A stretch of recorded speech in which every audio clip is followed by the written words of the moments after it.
तो आज हम अयोध्या सिंह उपाध्याय द्वारा रचित पवन दूतिका में पार्ट 1 जो है हमारा, उसका हम देखेंगे पार्ट 2 यानी कि भाग 2, जिसमें हमने 6 नंबर तक बताया था। अब हम इस पार्ट में बताएंगे 7वां पैराग्राफ।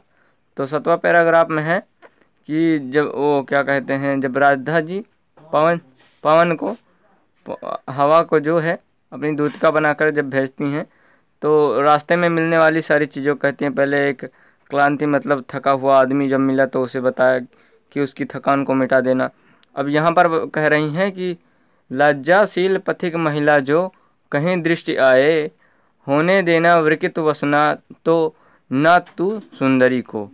और जो थोड़ी भी श्रमित वह हो, गोद में ले श्रांति खोना, और होठों की ओ कमल मुख की म्लान लाएं मिटाना। तो कह रही हैं लज्जाशील पथिक महिला जो कहीं दृष्टि आए। अयोध्या सिंह उपाध्याय यानी हरिओस जी कहते हैं कि राधा जी उस हवा को कहती हैं कि यदि लज्जाशील पथिक मतलब लजाने वाली, जो शर्म करने वाली मतलब लजाने वाली यदि कोई तुम्हें महिला मिलती है जो बहुत ही लज्जा खाने वाली महिला है, तो होने देना विकृत वसना तो न तू सुंदरी के, उसके वस्त्रों को विकृत न कर देना और ना ही उसके वस्त्रों को विकृत होने देना, यानी कि उसके वस्त्रों को हटने ना देना। उसके बाद जो थोड़ी भी श्रमित वह हो, गोद ले शांति खोना, और होठों की ओ कमल मुख की म्लान लाएं मिटाना। मतलब जो थोड़ी भी श्रमित वह हो, अगर वह थोड़ी सी भी थकान में हो, थोड़ी सी भी थकान में हो, तो उसको गोद में ले करके, यानी पवन को जो दूतिका बना कर भेज रही हैं उससे कह रही हैं कि उसको अपने गोद में ले करके उसकी जो थकान है उसको तू मिटा देना, उसको तू हटा देना कि वो थकी महसूस ना करे।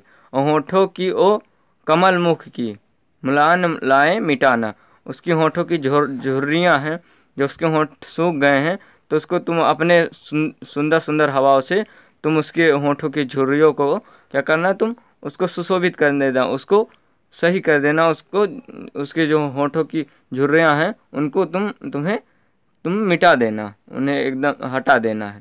उसके बाद हमारा 8वां पैराग्राफ है कि कोई क्लांत कृषक ललना खेत में जो दिखावे, और धीरे धीरे परस उसकी क्लांतियों को मिटाना। जाता कोई जलद यदि हो व्योम में तो उसे ला, और छाया द्वारा सुखित करना तप्त भूतांगना को। कि कोई क्लांत कृषक ललना मतलब कोई क्लांत मतलब थका हुआ, और कृषक ललना मतलब किसान का बेटा खेत में जो दिखा हो। अगर कोई किसान का बेटा खेत में दिखाई देता है तो उसे क्या करना तू, ये राधा जी कह रही हैं पवन को जो दूतिका बनाकर भेजी हैं, उनको कह रही हैं कि धीरे धीरे परस उसकी क्लांतियों को मिटाना, और धीरे धीरे से उसके पास जा करके उसको छू करके उसकी जो क्लांतियाँ मतलब जो उसकी जो थकान है उसको तू क्या करना, मिटा देना। वही इसमें कह रही हैं राधा जी उनसे, अगर तुम्हें रास्ते में कोई दिखाई देता है क्या किसान का बेटा कि वहाँ पर कोई काम कर रहा है, तो उसकी जो थकान है उसको क्या करना, तू मिटा देना। तो अगला जो है हमारा जो कह रही हैं कि जाता कोई जलद यदि हो व्योम में जो उसे ला। और अगर जाता हुआ कोई तुम्हें जलद कोई बादल दिखाई देता है, व्योम मतलब आकाश में तुम्हें कोई बादल जाता हुआ अगर दिखाई देता है, तो उसे तू ला, मतलब उसे तू वहाँ से लाओ, तुम वहाँ से लाओ, और छाया द्वारा सुखित करना तप्त भूतांगना को, और छाया दे करके उस औरत को भी तू छाया दे। और जो ये हमारा क्या है कृषक ललना मतलब किसान है, इसे भी तू क्या कर दे, छाया दे। क्या है कि हवा जब चलती है तो जिधर को हवा चलती है उधर को ही तो जाएगा बादल। तो इसीलिए उसे कह रही हैं कि उसे तुम अगर जैसे आकाश में जा रहा है बादल, तो उसे तुम लाना, और तब तो भूतांगना और उस औरत को तुम क्या करना, उसकी औरत को उस छाया देना। ये कह रही हैं राधा जी किससे, पवन को जो दूतिका बनाए हुए हैं उनको कह रही हैं। उसे कहा कि तुम छाया देना, उस जो पथिक जा रहा हो उसे, कोई कृषक ललना है खेत में उसको, और कोई यदि लज्जा पथिक महिला जा रही है उसको, और कोई किसान का बेटा खेत में काम कर रहा है उसको तुम क्या करना, ये सब सारी चीज़ें करना। और ये अयोध्या सिंह उपाध्याय जी कह रहे हैं कि राधा जी जो हैं इन सब सारी चीज़ों के बारे में वर्णन कर रही हैं। अयोध्या सिंह उपाध्याय की कलम द्वारा ये सब लिखा गया है। तो अब हम देखेंगे हमारा जो 9वां पैराग्राफ है। जाते जाते पहुँच मथुरा धाम में तू उत्सुक हो, और न्यारी शोभा वर नगर की देखना मुग्ध होना, और तू होवेगी चकित लख के मेरू से मंदिरों को, आभा वाले कलश जिनके दूसरे अर्क से हैं। मतलब कह रही है, अब यहाँ पर राधा जी कह रही हैं, जाते जाते पहुँच मथुरा धाम में उत्सुक हो। जब तुम जाओगी, जब आगे जाओगी तो तुम्हें मथुरा पहुँच जाओगी, और वहाँ पर क्या होगा कि तुम श्री कृष्ण जी के नगर को देख करके उत्सुक होगी। तो उस उत्सुकता को तुम अंदर मत रखना, तुम्हें वहाँ पर उत्सुक होना है, तुम्हें अंदर ही अंदर नहीं रहना है। जब वहाँ तुम पहुँचोगी मथुरा में तो तुम्हें उत्सुक होना है, ये हमारा कहा है। और न्यारी शोभा वर नगर की देखना मुग्ध होना, उसे देखना और तुम उत्सुक होना, ये हुआ। और फिर कहा कि तू होवेगी चकित लख के मेरु से मंदिरों को, उससे उस जो वहाँ तू जाओगी तो तुम्हें क्या होगा, तुम उसे देख करके उत्सुक होगी, चकित हो जाओगी, आश्चर्य हो जाओगी। मेरू जैसे पर्वत के ऊंचे ऊंचे जो मंदिर हैं उन्हें देख करके तुम क्या होगी, आश्चर्य हो जाओगी।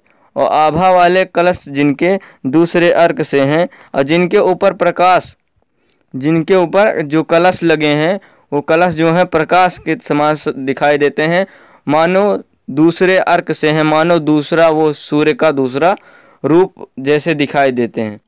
अब हमें 10वें पैराग्राफ में कहे हैं, अयोध्या सिंह उपाध्याय जी कहते हैं कि राधा रानी अब वहाँ मथुरा जाने पर पवन दूतिका को कहती हैं कि जब तुम्हें मंदिर में क्या होगा कि जब तुम्हें मंदिर दिखाई दे तो उसका क्या करना है, तुम्हें मंदिरों में जाना है, उसके शब्दकारी फलों को चखना है और उससे झुंझुने जैसी आवाज़ करनी है। ये सब सारी चीज़ें कहा है। तो कहा है कि देखे पूजा समय मथुरा, मंदिरों मध्य जाना, और नाना वाद्यों मधुर स्वर की मुग्धता को बढ़ाना, और कीवा लेके रुचिर तरु के शब्दकारी फलों को, और धीरे धीरे मधुर रव से मुग्ध हो बजाना।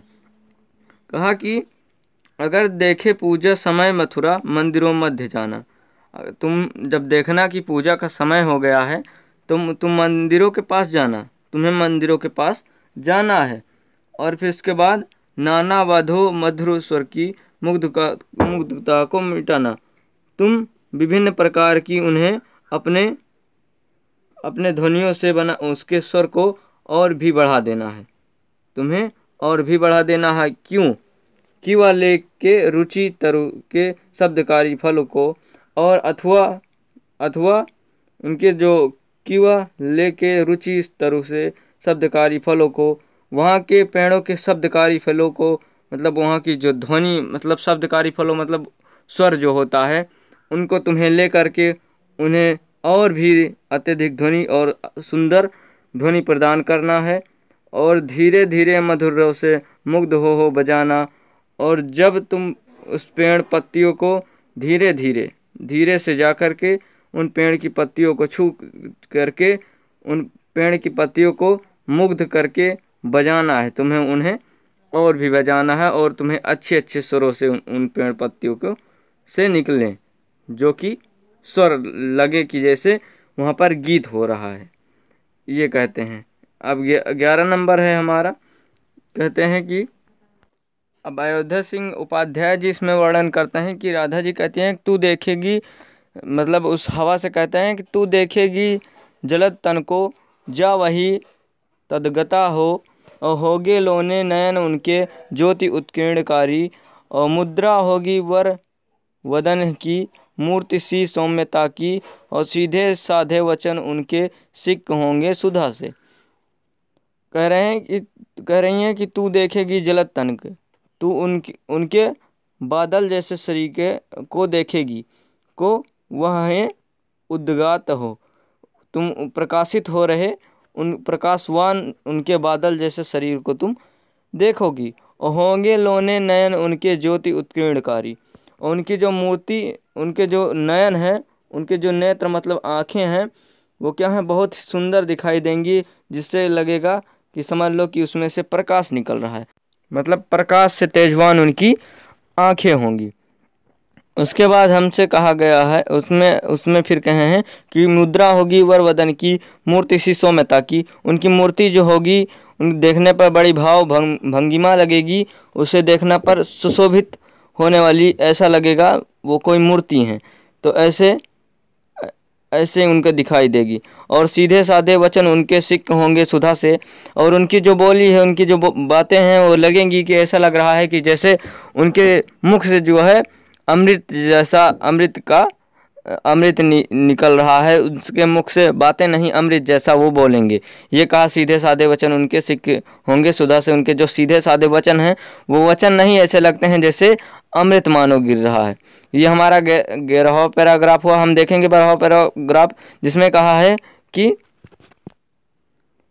नीले फूले कमल दल सी गात की श्यामलता है, पीला प्यारा वसन कुट के पहनते हैं फबीला। और छूटे काली अलक मुख की कांति को है बढ़ाती।